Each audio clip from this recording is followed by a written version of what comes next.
to today's On This Day in Tudor History with me, Claire Ridgway, a completely obsessed Tudor nut, and I'm pretty sure that you're an obsessed Tudor nut as well. Where am I taking you today? Well, I'm actually taking you back to the reign of King Edward IV. You might wonder why on earth I'm doing this. Well, I will explain.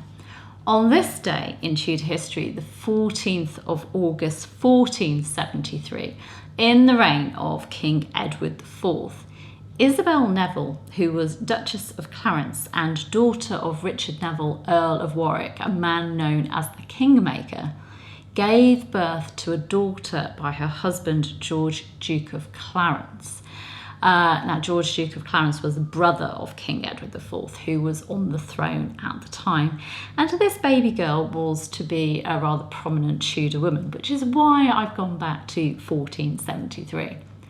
Isabel gave birth at Farley Hungerford Castle, near Bath in Somerset, and George and Isabel called their little girl Margaret, and she would go on to be known as Margaret Pole, Countess of Salisbury. Isabel sadly died in December 1476 when her daughter was just 3 years old, and the Duke of Clarence died in February 1478 while imprisoned in the Tower of London. Now, it was rumoured that his death was far from natural and that he was drowned in a barrel of Malmsey wine, so it came to a very bad end in the Tower of London.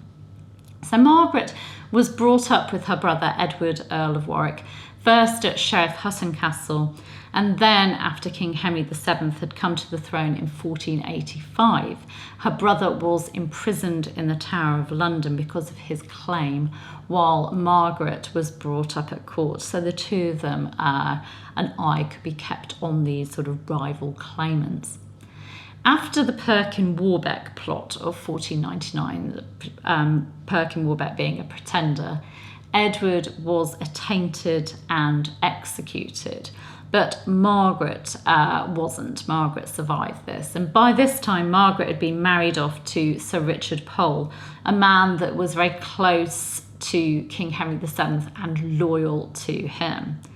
Margaret was appointed to serve Catherine of Aragon after her marriage to Arthur, Prince of Wales, who of course was the eldest son of King Henry VII. But Catherine's household was dissolved after Arthur's death in April 1502.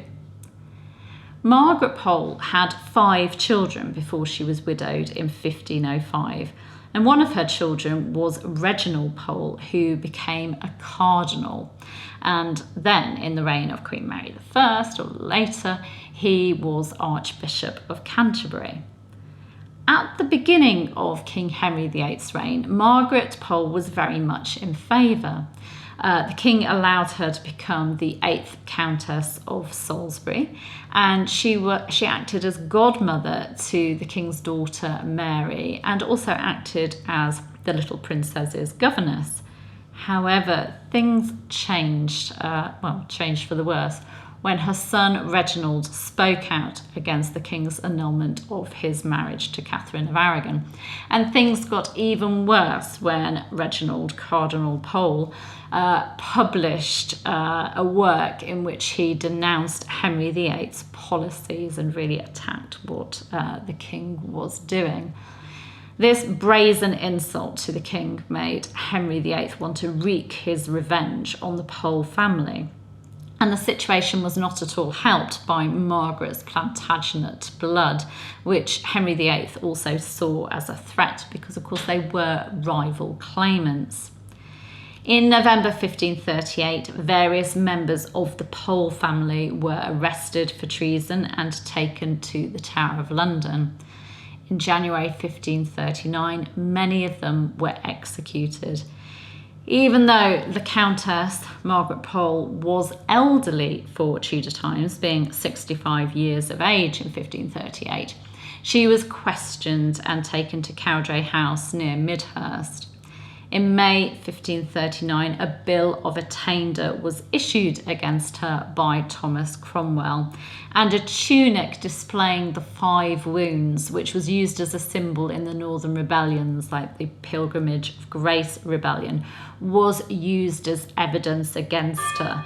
It was said that it was alleged that it had been found in her belongings, so that she was accused of being a supporter of these rebellions. She was stripped of her titles and imprisoned in the Tower of London. After 2 years of being imprisoned as a traitor in the Tower, the now frail 67-year-old Plantagenet heiress was executed. As a woman of noble birth, Margaret was given a private execution within the Tower walls, and she was beheaded on the 27th of May 1541. There are 2 accounts of her execution. One says that she was executed by an inexperienced axeman who missed her neck the first time, gashing her shoulder, and that it took a further 10 blows to finish her off. Oh, absolutely awful. The second account is even more of an interesting story, an awful story. It tells of how she managed to escape from the block, and that she was kind of hewn down by the axeman as she ran around the scaffold. Just absolutely awful. But the second account concurs with the first account in that it says that 11 blows in all were required to finish off the Countess. Whichever account you believe, this lady had a truly awful end. I will never, ever understand how King Henry VIII could take his anger out on a frail old lady who was no threat whatsoever to him, and who'd been nothing but loyal, who'd acted as a mother figure to his daughter Mary, and all because he just could not get at her son Cardinal Pole, who was safely abroad. On the 29th of December 1886, Pope Leo XIII beatified Margaret, making her Blessed Margaret Pole, a Catholic martyr. And her feast day is the 28th of May, which is one of the dates, as well as the 27th of May, that some sources give as her execution date. A ballad said to have been based on words found carved into her cell wall goes, "For traitors on the block should die. I am no traitor, no, not I. My faithfulness stands fast, and so towards the block I shall not go, nor make one step, as you shall see. Christ, in thy mercy, save thou me."